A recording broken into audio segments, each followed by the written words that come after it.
Assalamualaikum warahmatullahi wabarakatuh. Halo semuanya, kembali lagi bersama saya Adinda Ikfani dengan nomor induk mahasiswa 42024 Nah, pada video kali ini saya akan menerapkan penggunaan properti background pada CSS. Di sini saya akan membahas beberapa properti. Yang pertama ada background, kemudian background color, kemudian background image, kemudian background attachment, kemudian background repeat, dan background position. Di sini untuk memulainya ya jangan lupa seperti biasa kita harus masuk dulu dengan mengetikkan style. Jadi ini merupakan yang selalu kita ulang-ulang, jadi jangan sampai kelupaan ya teman-teman. Nah, untuk di sini kita bisa menggunakan membuat kelas ataupun tidak. Namun di sini saya tidak menggunakan kelas, saya langsung saja saya ketikkan body, buka kurung kurawal. Nah, fungsinya apa? Di sini kita akan mengetikkan properti apa sih yang akan kita bahas pada video kali ini. Yang pertama tadi ada properti background. Nah, properti background apa sih properti background ini? Jadi background ini berfungsi untuk seperti kayak kita ini bisa mengatur atau menentukan latar belakang pada suatu halaman web kita atau pada halaman yang akan kita buat ini. Di sini saya akan mengisikan value-nya ya. Saya akan mengisikan, misalnya saya isikan menggunakan color atau warna. Di sini bebas ya, opsional. Jadi kalian ingin mengisikan warna yang lain juga bisa. Setelah itu jangan lupa kita panggil teman-teman. Di sini kita panggil dengan ketikkan div. Di sini saya kasih background. Oke, jangan lupa kita save. Kita klik kanan, kita open in browser. Kita tunggu terlebih dahulu. Oke, ini hasilnya. Dia backgroundnya ini berwarna merah ya, atau red, itu berdasarkan yang kita isi. Untuk properti yang kedua yaitu background color, berbeda lagi. Oke, ini dia masih satu jenis namun berbeda. Background color. Background color itu apa? Background color itu fungsinya kita menentukan latar belakang pada halaman web kita itu kita menggunakan warna-warna seperti red, green, blue, yellow, black, dan lain sebagainya. Jadi menggunakan warna-warna yang ada. Misalnya di sini saya ubah, saya ingin memberikan warnanya yellow. Oke, di sini saya pilih yellow green. Nah, oke, di sininya saya kasih background. Oke, jangan lupa di save terlebih dahulu. Di sini tinggal kita refresh. Oke, di sini backgroundnya sudah berubah warna berdasarkan yang kita ubah tadi pada background color. Selanjutnya ada properti yang ketiga yaitu background image. Background image. Apa sih bedanya background image dan background color? Jadi berbeda ya teman-teman. Background image ini dia akan menggunakan sebuah foto itu menjadi latar belakangnya. Di mana background color menggunakan warna-warna, misalnya red, green, blue yang seperti saya sebutkan sebelumnya. Sedangkan di background image ini kita menggunakan sebuah foto atau gambar untuk menjadikan latar belakang. Nah, di sini caranya kita ketikkan URL, kemudian kita masukkan nama file fotonya.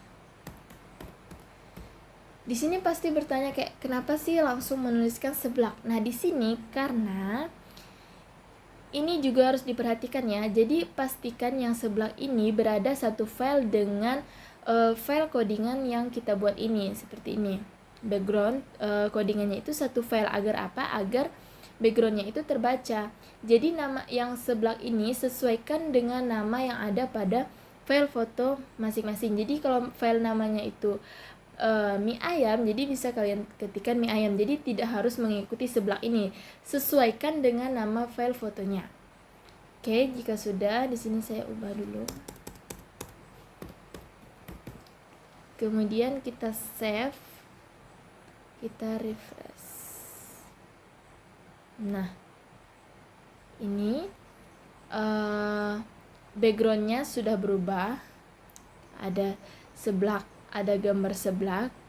Selanjutnya background attachment, dimana fungsi dari background attachment ini kita mengontrol gambar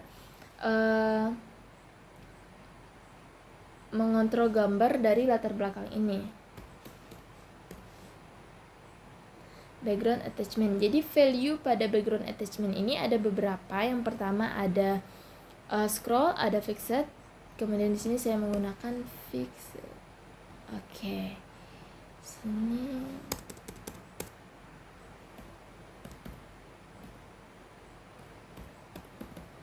Oke, kita masukkan background attachment. Oh, sini saya lupa. Di sini kita tambahkan background image-nya ya. Agar apa? Agar kalau attachment itu kan kita mengontrolnya ya. Jadi kayak kalau kita tidak memberikan background image, dia tuh tidak akan muncul sebuah backgroundnya di dalam halaman webnya. Di sini saya kasih seperti tadi saya kelupaan, saya hapus.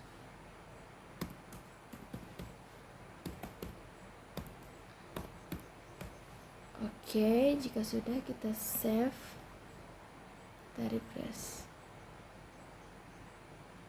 Nah, ini tuh tidak bisa kita kayak scroll ke bawahnya, itu karena apa? Karena di sini saya value-nya menggunakan fixed, jadi itu tidak bisa kita scroll ke bawahnya, kecuali di sini kita masukkan scroll, itu baru bisa. Oke teman-teman, itu merupakan properti dari background attachment. Selanjutnya ada properti yang selanjutnya yaitu background repeat. Oke, di sini saya ubah saja di atasnya background repeat. Apa sih perbedaannya begitu kan? Jadi background repeat ini fungsinya atau kayak penerapannya yaitu apakah backgroundnya ini ada pengulangan atau pengulangannya ke samping, ke bawah, itu bisa kita sesuaikan, kita isi dengan value-nya. Di sini saya coba menggunakan repeat. Kemudian saya save. Jangan lupa di sini diubah, saya lupa.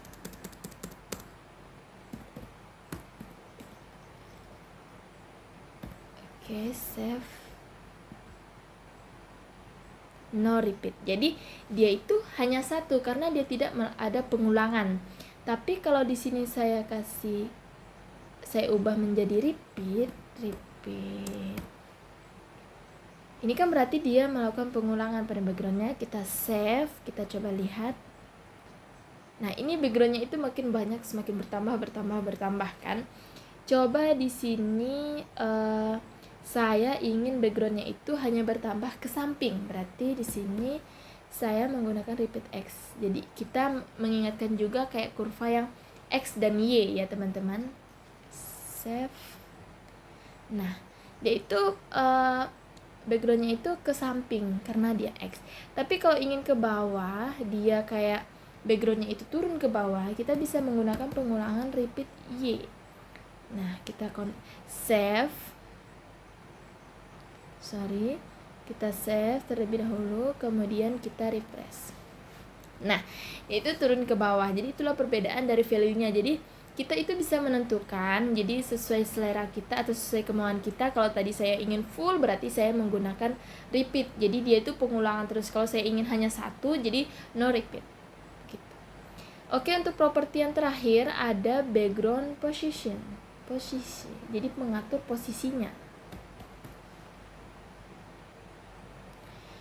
Di sini kita bisa mengatur posisi kayak backgroundnya ini saya maunya posisinya itu di tengah misalnya begitu ya. Jadi di sini coba saya akan coba center. Nah, di sini jangan lupa kita juga kasih background ini repeatnya.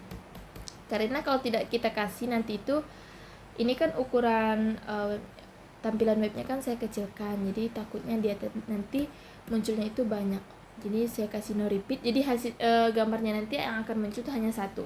Center berarti kan tengah. Jadi saya ingin mengusahakannya dia itu berada di tengah. Oke, di sini kita ubah dulu.